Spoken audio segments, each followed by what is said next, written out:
Кыргыз Республикасынын президенти Садыр Жапаровдун үй-бүлөсү бүгүн мурда мамлекет башчысы өзү жашаган Бишкек шаарындагы үйүн кайтарымсыз негизде мамлекеттик ипотекалык компания ачык акционердик коомунун балансына өткөрүп берди.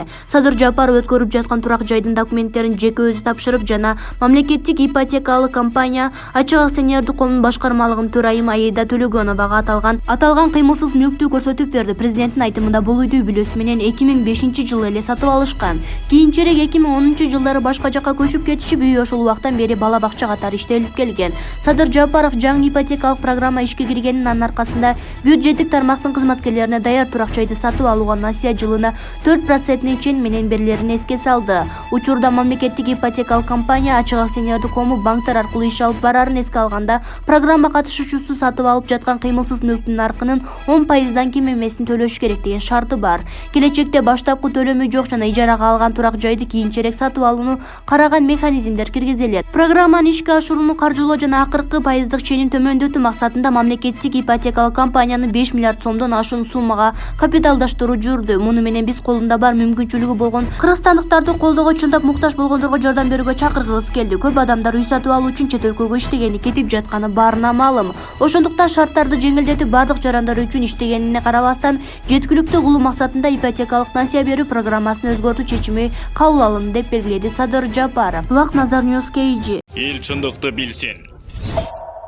Бабанов колдоо көрсөтпөй, Бабановчулар парламентте СПКчылардан таяк жей баштады. Ишенген койжом сууга акса, алдыга артынан талгарыма деген кеп бар. Ишенген Бабановду сууга агып, Бабановчу Республика партиясынын парламенттеги депутаттарын арким төбөгө чаап кете баштады. Мисалы, депутат Мирлан Женчороевке СПК фракциясынын депутаты Самат Ибраев үстөмдүк кылганын айтса болот. Ал эми Бабанов аферист казак олигархы Кайсар Абылкасымовдун колундагы курчагы клоуну гана болгон. Бабанов чоң кызматка барар менен Кайсар гана Кыргызстанды билип калган. 2017-жылы премьер Жээнбековдун экономика терең киришкени эл алдында өсүп бараткан Кадыр Баркы Бабановду чоочутат. Кыргыз жигиттеринин өсүп баратканын көрө албаган, ичинде ити улуп жаткан ичи тар Бабановго президенттик жарышта атаандашы боло турган Жээнбековду тебелеп тепсеп жок кылыш керек эле. Ошондуктан түбөлүк досу аферист Кайсарга кайрылып, анын финансылык жардамы менен Жээнбековго карай пиарын баштайт. Маалымат беттеринде Жээнбековго карай пиарын тынымсыз сүйкөй баштайт. Жасалма рейтинг жүргүзөт. Уялбай өзүн 30% эл колдойт. Жээнбековду 3% гана эл колдойт деген жалган маалыматтарды таратат. Өкмөт башчысынын кайдагы бир депутаттын 27% ылдый турганы бул калп. Кара пиар, жок дегенде 2-3% ылдый кылса эл ишенмек. Жээнбеков Сооронбайга теңди ушундай сопке деген кличка коюп, ал иштебеген атка минерди эшикке чыгарып жиберсе, андан анекдот жасап, бир топко мазактап жүрдү. Мунун баарын Жээнбеков билет. Ошондуктан президентке талапкер болгондо дебатта: "Эй балапан, эгер президент болуп калсам, коррупцияны сенден баштайм" деп эл алдында убада берген. Коррупция иши башталды. Бирок ал кездеги депутат азыр олигарх Бабанов таң салып, ич күптүстөн ичине катып жүрөт. Кайсар өлкө 2020-жылы парламенттик шайлоодо жеңилип калган соң 9-октябрда бийликти басып алам деп жеңилип калган соң ал оозун басып турат. Чимкирик депутаттардын ичинен азганакей гана эр жүрөктөрү элдин мүдөөсүн айткандары бар. Мирлан Женчороев кеде Бабановдун сөзүн укпай кое турганы билинген. Шефи Өмүрбек Бабанов коркокту кылып көңүлгө кирип кеткенден кийин кимдин ким экени билинди. Мезгили баарын ордуна коет тура ушул таптан Мирлан Женчороев өз алдынча саясатка аттанып, Коён жүрөк кожоюнун короосунан бошонуп чыкканы чоң саясатта таасир жаратууга белсенгени байкалууда. Бабановдун рейтинги плинтуска түшсө, бул жигиттики жогору секирди. Айрыкча Самат Ибраев менен жекеме-жеке чугууну каалагандан бери. Дүйнө корлукту, сүткөрлүктүн айынан саясаттан четтеп калган Бабановдун ич ачышып Мирлан Женчороевду каржылык жактан колдоодон баштатканы камкылууда. Жертиншар Мамуттун сөзүн жазган Азизбек Келдибеков, Назар Ньюс KG. Эл чындыкты билсин.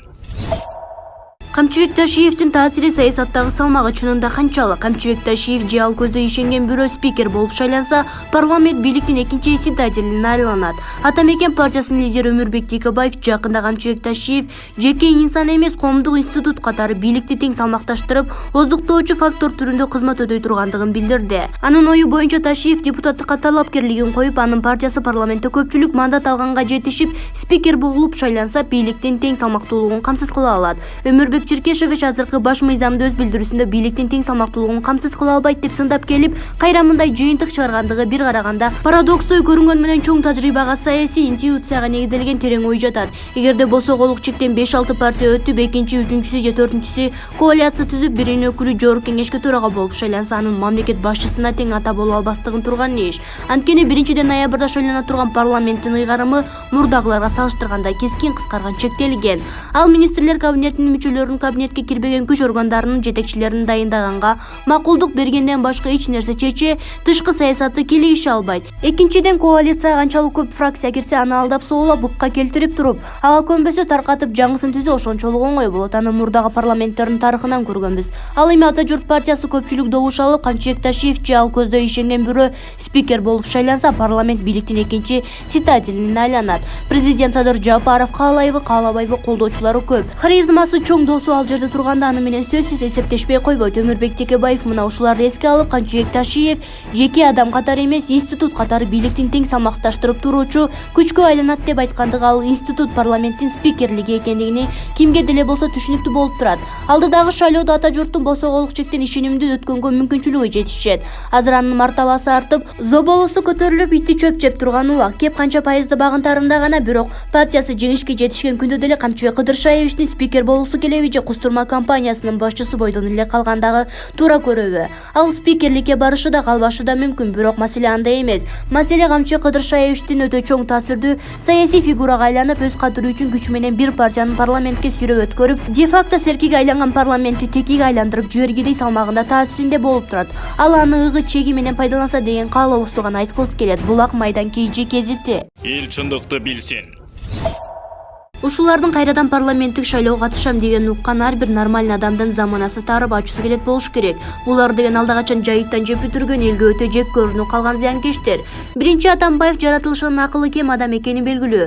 Бар болгон акылын, билимин ыплас иштерге жумшаган адам. Ыплас иштерди жасоо үчүн анчалык деле менин кереги жок эмеспи? Эми бул акылы жок адам элүүдөй жугунтукорлор сот залын башына көтөрө кыйкырышып, кол чабышып, тим эле жантайчал көрүнүп тирилип туруп келе жаткандай күтүп алышканы бүткүл кыргыз эли менен ушундай колдойт деп кабыл алып жатса керек. Ошон үчүн каерде жатканын билбей шайлоого барам деп калыптыр. Мунун толгон токой кылмыштары үчүн ким жооп берет? Экинчи миниле берип жоор болгон картан качырдай болгон Текебаевко дайым эле аттан түшсө да, эгер токумдан түшпөй жармашканын жармашкан. Өлкөдөгү бардык болуп келген жаман иштерге Текебаев күнөөлүү. Күчтүү жигиттерди куугунтуктап камап сындырабыз деп Атамбаевке кеңеш берген Текебаев 2010-жылы 7-апрелде аянтта элдин каны суудай агат, аны биз Бакиевке шылтап коебуз деген да Текебаев.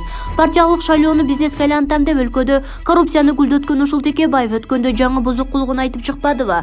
Ташиев УКМКны таштап шайлоого барса, келечекте спикер болот деп. Бул дегени Ташиев УКМКда иштеп турса, бир күнү өзү түрмөгө кайра кирерин билип, алдын алгандардын аракети. Ташиев УКМК үчүн жаралган жигит. Ташиевдей болуп эч ким УКМКны башкара албайт. Ташиев Текебаев окшоп бекинип алып, аркадан бычак сайбайт, ал бетме-бет күрөшөт жана кармаган жерин жулуп алган көк жал. Бекеринен Ташиевди Жалал-Абад эли элдик баатыр дешип, жорго миңизген эмес. Кечегинде аял болсо да Сороңкулова туура сөз айтыптыр. Текебаевдин баары качып жатат деп. Жоор баскан картан качырдан кандай пайда? Экинчи Мадумаров парламент көтөт, бирок парламенттин ынтымагы кетет. Мадумаров кыргыз элин жакшы көргөн адам эмес. Өмүрүндө бир да жолу бир жетимдин башынан сулап жардам берген уккан эмеспиз. Түштүк согушу болгондо Мадумаров деген эме кайда жүргөнүн бир Кудай бир өзү билет. Былтыркы коронавирус учурунда анын айткан сөздөрүн, провокационный бузукулугун баарыбыз көрдүк. Бир адамга бир маска сатып бердиби? Өлкөдө көп эле жаман иштер болуп жатты.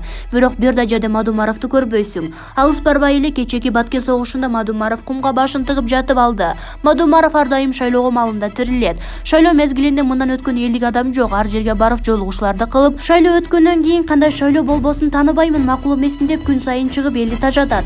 Мадумаров жаратылышынан алып келип, жулуп кел, байлап кел сыяктуу аткаруу иштерине жөндөмдүү адам. Ал болсо только президент болом гана элге кызмат кылам деген төөнүн куйругу жерге тийсе да ишке ашпай турган максаты алдынан коюп алган. Ал үчүн мүнөзүн оңдош керек. Ал эми мүнөзүбүздү оңдоо үчүн Мадумаров экөөбүзгө өтө эле кеч болуп калды.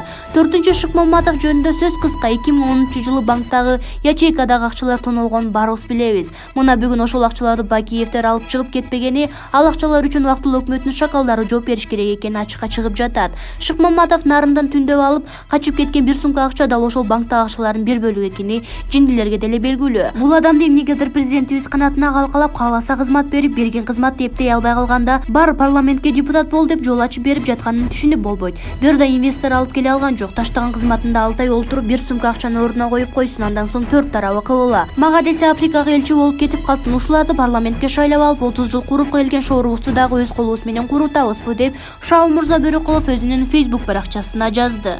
Эл чындыкты билсин.